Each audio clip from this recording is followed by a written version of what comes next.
जहां भी करप्शन है वहां पे इन्वेस्टिगेशन होनी चाहिए, मगर इन्वेस्टिगेशन अडानी जी से शुरू होगी, और जब तक अडानी जी अरेस्ट नहीं होंगे तब तक क्रेडिबल बात नहीं बनेगी।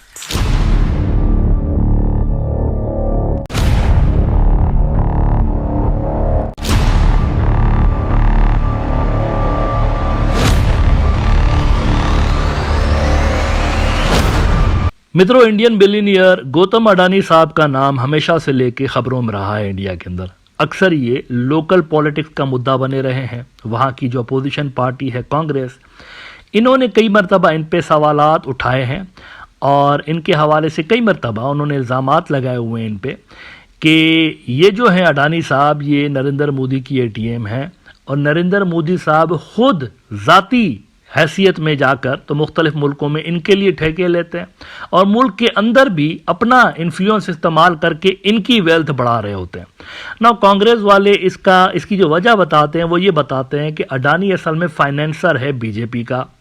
अडानी के पैसों से ही वो जो सियासी जोड़ तोड़ की डीलें चल रही होती हैं वो अडानी के ही पैसों से चल रही होती हैं। हाल ही में महाराष्ट्र के अंदर इलेक्शंस हुए हैं, उसमें बीजेपी जीत गई है, तो उस हवाले से भी अडानी के ऊपर इल्जाम लग रहा है कि पिछले दिनों इसने एक डिनर अरेंज करवाया था और उसके अंदर अजीत पवार और बीजेपी के दरमियान मामलात अडानी ने सेट कराए, जिसके बाद अजीत पवार कांग्रेस को छोड़कर बीजेपी के अलायंस का हिस्सा बन गया और इसका फायदा चुनाव के अंदर बीजेपी को हुआ। यानी कि महाराष्ट्र के अंदर जो अच्छी परफॉर्मेंस बीजेपी की रही है उसके पीछे भी कांग्रेस इल्जाम जो लगा रही है वो लगा रही है अडानी के लिए। नाउ अडानी साहब जो हैं, इन दिनों उनके ऊपर संकट के बादल मंडरा रहे हैं।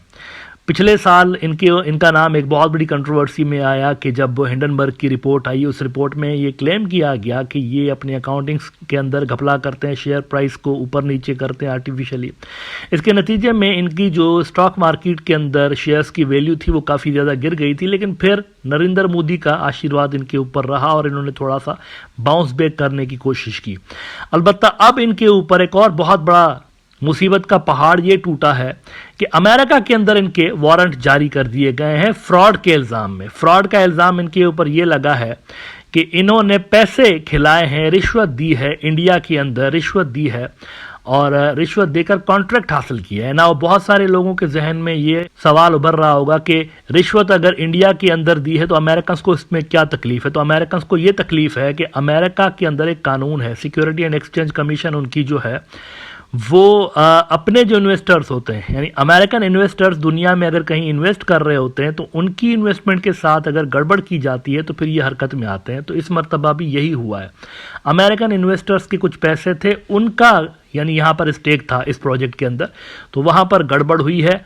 तो इसी वजह से अडानी के अरेस्ट वारंट जारी कर दिए गए हैं। इसके नतीजे में अडानी की जो वेल्थ है, एक दिन के अंदर $30 अरब इसकी वेल्थ गिरी है और इसके शेयर की जो प्राइसेस है वो भी काफ़ी ज़्यादा गिरी है। और इसके अलावा इनके जो कॉन्ट्रैक्ट्स मुख्तलिफ मुल्कों में चल रहे थे, जैसे कीनिया में चल रहे थे, उन्होंने कैंसिल कर दिए हैं। यानी वो भी शुरुआत हो चुकी है कि मुख्तलिफ मुल्कों में इनके जो कॉन्ट्रैक्ट्स चल रहे हैं, प्रोजेक्ट्स इनके जो चल रहे हैं वो कैंसिल होते चले जा रहे हैं। और बांग्लादेश के अंदर भी इन्वेस्टिगेशन स्टार्ट हो गई हैं। श्रीलंका के हवाले से भी नाम आ रहा है कि वहाँ पर भी इन्वेस्टिगेशन गालिबन इनकी स्टार्ट होने जा रही है। तो गौतम अडानी साहब के लिए मामलात इस मर्तबा यानी 2023 में जो उनके लिए हिंडनबर्ग की रिपोर्ट आने के बाद एक प्रॉब्लम स्टार्ट हुआ था, इस मर्तबा उनके लिए और ज़्यादा प्रॉब्लम है और ये यकीनी तौर पर बीजेपी के लिए और नरेंद्र मोदी साहब के लिए कोई अच्छी न्यूज़ नहीं है। अब देखते हैं कि वो कैसे इस शॉक से रिकवर करते हैं। अभी तक अगर आप देखें तो बीजेपी के जो अकाउंट्स हैं, इन्फ्लुएंसर्स उनके जो हैं वो जॉर्ज सोरोस पे इल्ज़ाम लगा रहे हैं। जॉर्ज सोरोस अमेरिकन बिलियनियर हैं, उनको बिल्कुल भी पसंद नहीं करते हिंदुत्व के लोग और बीजेपी वाले, वो इनके ऊपर इल्ज़ाम लगा रहे हैं कि ये इन्होंने करवाया है, डीप स्टेट अमेरिका की जो है उन्होंने करवाया है। और साथ साथ उनको ये भी उम्मीद है कि डोनाल्ड ट्रंप के चूंकि नरेंद्र मोदी के साथ पर्सनल टाइज हैं, अच्छे रिलेशंस हैं, तो डोनाल्ड ट्रंप चूंकि जनवरी 20 को ओहदा संभालेंगे तो उसके बाद हिंदुत्ववादी ये समझ रहे हैं और बीजेपी वाले समझ रहे हैं कि हमारे ऊपर अमेरिका से जो दबाव बनाया जा रहा है, कभी खालिस्तानियों को लेकर तो कभी अडानी को लेकर, वो ये समझ रहे हैं कि डोनाल्ड ट्रंप के आने के बाद इस दबाव में कमी आएगी। अब उनकी असेसमेंट किस हद तक दुरुस्त है, किस हद तक दुरुस्त नहीं है, ये तो आने वाला वक्त ही बताएगा। लेकिन एज ऑफ नाउ जब हम बात कर रहे हैं तो हालात कुछ अच्छे नहीं है नरेंद्र मोदी साहब की एटीएम मशीन यानी अडानी साहब के लिए।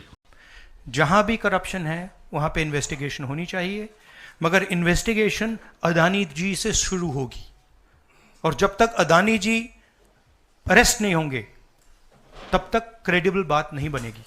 तो शुरुआत वहां से है, अदानी जी को अरेस्ट कीजिए, उनका इंटेरोगेशन कीजिए और फिर जो भी इसमें इन्वॉल्व है पकड़िए।